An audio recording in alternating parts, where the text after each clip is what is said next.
Today I'm going to be reviewing the Samsung Galaxy 21 FE.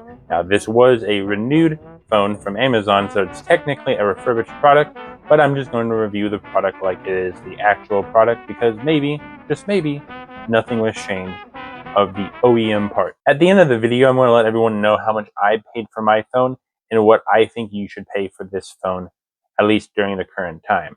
Of course, in 3 years, the price that I would buy it for would be changed, but hey, I'm just going to explain that in the ending of the video. I want to first mention that this was a phone that ran hot.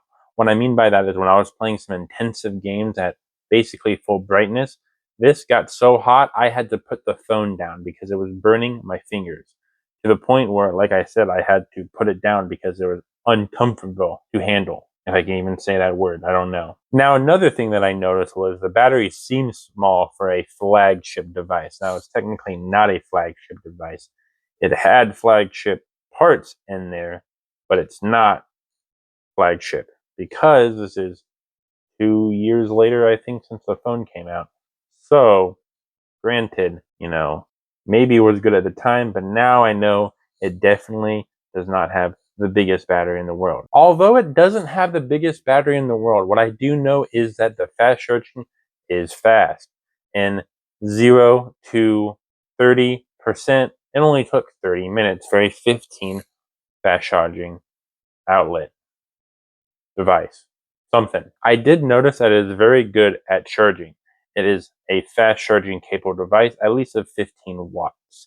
At least that's what I read. When I bought it from Amazon, it did give me a fast charger, and I'm pretty sure it originally didn't come with a fast charger, but I did get a fast charger, so I had to test that out, and it does work.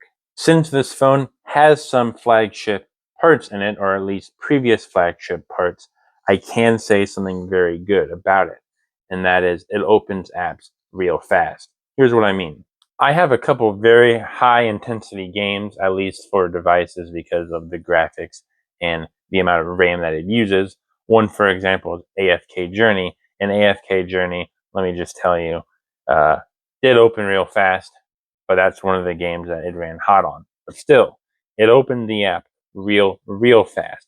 Couldn't count how long it took because I didn't do any recording to actually go frame by frame, but it was very fast compared to like maybe an A14 from Samsung. Speaking about gaming though, one thing that I really hate about this device, and I mean I really hate about this device, is that it wobbles. When you put it down, because it's not flat and because it has like a squared off design or whatever on the front bumper camera stuff, it wobbles. It goes boom, boom, boom, boom, boom when you're trying to tap on the screen.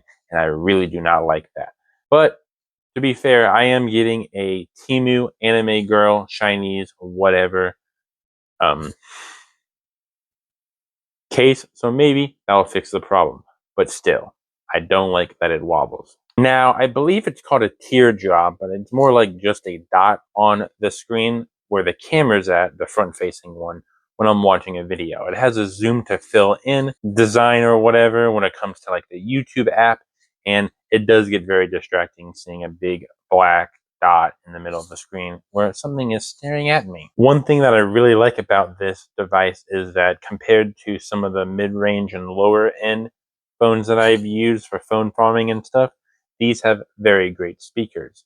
I can fill a whole room. I can go listen to a song that I'm listening to on the other side of the house and boom, still know what's being played because the stereo speakers are very loud. I really like that. I haven't tried the connection to headphones, and as you know, headphones and earphones and whatnot aren't one-to-one, but just to let you guys know that I haven't tried it yet, but I will try it in the 6-month, maybe 1 year review that I'm going to do later in the future.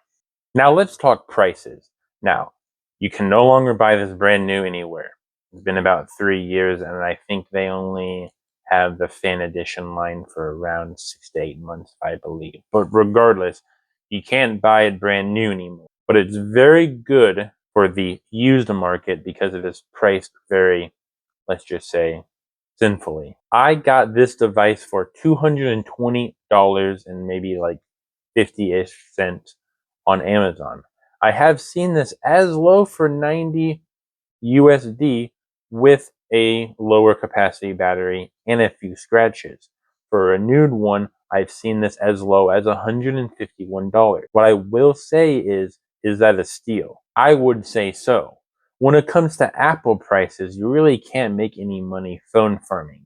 Now, Apple prices are Apple because Apple is a very convenient brand. Very convenient phone makers, very convenient technology in general. Though, when it comes to the price of $150 or maybe $80 if you get like, maybe a slightly rougher one, then I would say, of course, the Samsung 21 FE is a way better device than maybe, let's just say, like a iPhone 13 Pro. Not a Pro Max, but better than the iPhone 13 Pro. And if you had to choose between the two, I think you would like the Samsung Galaxy 21 FE a lot better. I do hope you watched the full video, and I hope you did enjoy it. If you did watch the full video, please type down below cheesecake. Have a great day or night wherever you live. And remember, let's keep tomfoolery to the bare minimum, because we do not want to get the, let's just say, padded lock white room.